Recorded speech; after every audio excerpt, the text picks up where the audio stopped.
رسول اکرم صلی اللہ علیہ وسلم نے صحیح بخاری کی روایت سمرہ بن جندب کی روایت ہے کتاب تعبیر الرؤیا کے اندر کہ میں نے جب دیکھا ایک شخص بیٹھا تھا اور ایک شخص کے سر پہ ایک فرشتہ پتھر مار رہا تھا اور اس کو کچل رہا تھا. میں پوچھا یہ کون ہے؟ جواب ملا الذي يأخذ القرآن ويرفضه وينام عن الصلاة المكتوبة. یہ وہ ہے جس نے قرآن تو پڑھا فرض نماز کے وقت سویا ہوتا تھا. اور بزار کی روایت اور وہ روایت جو آپ عموماً سنتے ہیں کہ اثقل الصلوات علی المنافقین صلاة الفجر و صلاة العشاء، منافقوں پہ فجر اور عشاء کی نماز بھاری ہوتی ہے. اور بزار کی روایت کی میں نے بات کی الذین تتثاقلت رؤوسهم عن الصلاة، جن لوگوں کے سر نماز سے وقت بھاری ہوتے ہیں ان کے منافق ہونے کی نشانی ہے. اس لیے اقام الصلاة، جب تک نماز کی پابندی نہیں ہے آپ کو کبھی چین نہیں آئے گا، آپ کے کسی معاملے میں کبھی سکون نہیں آئے گا. یہ راز ہیں. رسول اکرم صلی اللہ علیہ وسلم نے فرمایا فَكَأَنَّمَا وُتِرَ أَهْلُهُ وَمَالُهُ، اس کی اثر کی نماز رہ جائے وُتِرَ أَهْلُهُ وَمَالُهُ، وہ ایسا ہے اس کی زندگی کا اندر جو بھی مال ہے سارا برباد ہو گیا اور اس کے خاندان کا ایک بچہ بھی نہیں بچا، سارے مر گئے، اتنا نقصان اس کا ہو گیا. اور انسان کہے کہ میرا نقصان ہی نہیں ہوا. لیکن یاد رکھنا میں اور آپ انسان ہونے کے ناطے سے کمزور ہیں. اللہ سے مدد بھی مانگا کریں کہ اللہ ہمیں ہمت دے، توفیق دے. یہ شخص جو نماز کی پرواہ نہیں کرتا یہ خود سوچے اگر وہ وقت میری فلائٹ کا ہو تو میں سوؤں گا، میں نے وہاں سفر پہ جانا ہے یا میں نے کسی ہاسپٹل میں چیک اپ کروانا ہے، میں نے کسی سے پیمنٹ لینی ہے، میں نے کوئی کام کرنا ہے، اس وقت سویا تھا؟ اگر اس وقت بھی سویا ہے ہم کہیں گے یہ بیمار ہے.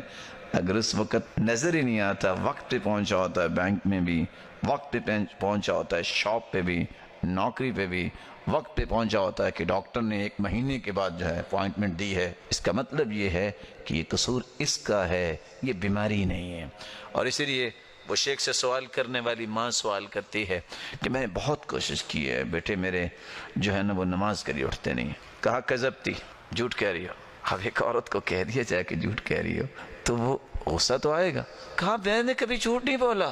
کہا یہ بتاؤ اگر آپ کے بیٹے کے کمرے میں اے سی میں آگ لگ جائے کیا کرو گی؟ قالت اجرہ بعنقی، میں اس کی گردن سے کھینچ کے باہر نکالوں گی تاکہ یہ بچ جائے. کہا دنیا کی آگ سے بچانے کے لیے گردن سے پکڑ کے کھینچو گی، جہنم کی آگ سے بچانے کے لیے کیوں نہیں کھینچتی؟